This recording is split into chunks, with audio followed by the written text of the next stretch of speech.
तो समय को उन्होंने 4 युगों में बांटा। श्वेत सतयुग है, लाल त्रेता युग, पीला द्वापर युग और काला कलयुग। शिव जी ने 11 रुद्र पैदा कर दिए, अपने ही समान शक्तिशाली और अपने ही समान अमर 4 मानस पुत्र प्राप्त हुए, सनक, सनातन, सनंदन और सनत कुमार। एक संतुलन के लिए एक बंटवारे का ऐलान किया। ब्रह्मा जो है वो अब रचयिता करेंगे, विष्णु जी पालना करेंगे, शिव जो है वो विनाश करेंगे। अनुजा वाणी। हेलो एवरीवन, चलिए शुरुआत करते हैं आज की स्टोरी की। आज की स्टोरी शुरू वहीं से होती है जहाँ पे लास्ट स्टोरी एंड हुई थी। मधु और कैटव का वध जहाँ हुआ था। तो जब मधु एंड कैटव का वध हुआ तो उनकी मेद से पृथ्वी आकार ले चुकी थी। अब ब्रह्मा जी ने उसको मतलब एक किस्म से सजाने का काम स्टार्ट कर दिया पृथ्वी को, कि अब पृथ्वी एक आकार ले ली है तो अब मुझे इसको सजाना है। तो जब वो पृथ्वी को सजाने लगे तो ब्रह्मा जी ने सबसे पहले पर्वत बनाए। अब उन्होंने सबसे पहले कौन कौन से पर्वत बनाए हैं वो मैं अभी बताती हूँ आपको। सुमेरु, कैलाश, हिमालय एंड मलय, ये सहित 8 मुख्य पर्वत बनाए थे उन्होंने। मेन ये है, लेकिन उन्होंने सबसे पहले 8 मुख्य पर्वत बनाए। पर्वत बनाने के बाद उन्होंने 7 महाद्वीप बनाए, जिनके नाम थे जम्बूद्वीप, कुशद्वीप, पुष्पद्वीप सहित 7 महाद्वीप उन्होंने सबसे पहले बनाए थे। अब फिर उसके बाद उन्होंने अब पर्वत बनाए, फिर उसके बाद उन्होंने नदियां और समुद्र बनाए। नदियों से जल प्रवाहित होने लगा और कुछ समुद्र बनाए। अब लोग तो वो पहले से ही डिवाइड कर चुके थे कि भूलोक होगा, पाताल लोक होगा और स्वर्गलोक होगा, वो भी बन चुका था। अब समय को विभाजित करने के लिए उन्होंने इस पूरे सृष्टि को जो है वो कुछ युगों में बांटा। 4 मुख्य युग, श्वेत सतयुग है, ठीक है, लाल त्रेता युग, पीला द्वापर युग और काला कलयुग। तो समय भी बंट गया। अब ब्रह्मा की दृष्टि से उन्होंने ब्रह्मा की दृष्टि कह रही थी कि अब मनुष्य बनाने का टाइम है, तो उन्होंने आंखें ऐसे बंद कर ली और आंखें बंद करने में उन्हें 4 मानस पुत्र प्राप्त हुए।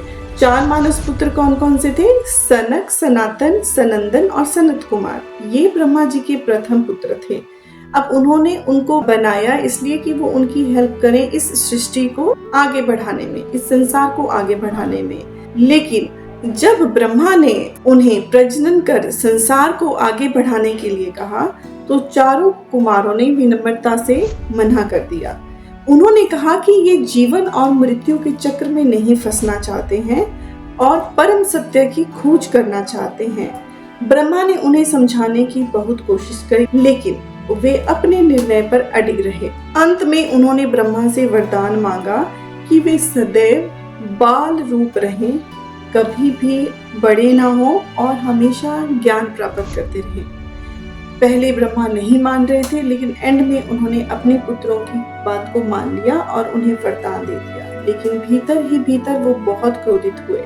जब मानस पुत्र जो है वो वरदान लेकर चले गए, ब्रह्मा बहुत क्रोधित हुए। उनके क्रोध से उनके मस्तक पे अग्नि जो है वो प्रकट हुई और उस अग्नि से जो है वो एक दिव्य और तेजस्वी जीव उत्पन्न हुआ। उस जीव की आंखें लाल थी और वह क्रोधित होकर या रोते हुए या क्रोधित होकर ब्रह्मा जी से पूछने लगा कि मुझे बताओ मैं कौन हूँ और मेरा क्या नाम है। तब ब्रह्मा ने उस दिव्य जीव को उसका नाम बताया कि आपका नाम रुद्र है, जो आगे चलकर शिव के रूप में प्रकट हुए।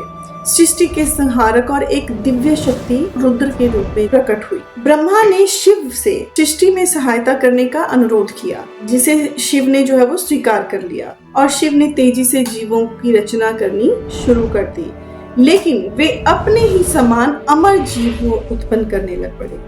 देखते ही देखते उन्होंने 11 रुद्र पैदा कर दिए। और जब ये ब्रह्मा जी ने देखा कि शिव जी ने 11 रुद्र पैदा कर दिया, अपने ही समान शक्तिशाली और अपने ही समान अमर जो प्राणी हैं उनको उत्पन्न करना आरंभ कर दिया। यह देखकर वो चिंतित हो गए और उन्होंने शिव को रोकते हुए कहा कि इस तरह हम अमर जीवों को जो है वो उत्पन्न नहीं कर सकते हैं, क्योंकि ऐसा करने से ब्रह्मांड में संतुलन बिगड़ जाएगा। उन्होंने समझाया कि सृष्टि में जन्म और मृत्यु का चक्र आवश्यक है। शिव ने उत्तर दिया कि मैं केवल अमर प्राणियों को जो है वो उत्पन्न कर सकता हूँ और यदि यह आपके सृष्टि के नियमों के विरुद्ध है तो मैं इस प्रक्रिया का हिस्सा नहीं बनूंगा। अब क्योंकि ब्रह्मा जी और ज़्यादा मतलब वो रुष्ट हो गए, नाराज़ हो गए, क्योंकि अब सृष्टि को रचने के लिए उनको सहायता की ज़रूरत थी। मानस पुत्रों ने ऑलरेडी उनको मना कर दिया कि हम नहीं करेंगे हेल्प। शिव ने कहा कि वो सिर्फ अपने जैसे अमर जीवों को ही उत्पन्न करेंगे, दूसरे जीव नहीं उत्पन्न करेंगे। फिर अगेन उन्होंने कहा कि चलो ठीक है, अब इसको रचना करने का मैं ही संभालता हूँ काम। तो उन्होंने खुद ही जीवन को रचने का निर्णय लिया कि मैं किसी को नहीं करूँगा। इस बात से उन्होंने एक संतुलन के लिए एक बंटवारे का ऐलान किया कि ब्रह्मा जो है वो अब रचयिता करेंगे इस सृष्टि को, और विष्णु जी पालना करेंगे, और शिव जो है वो संहारक हैं, तो वो विनाश करेंगे, ताकि सब लोग अपना अपना काम करें। और तीनों भगवानों को बोलते हैं कि ब्रह्मा जी जो है वो सृष्टि के रचयिता हैं, विष्णु जी पालनहार हैं, और शिव जो है वो विनाश करते हैं। तो ये थी आज की स्टोरी।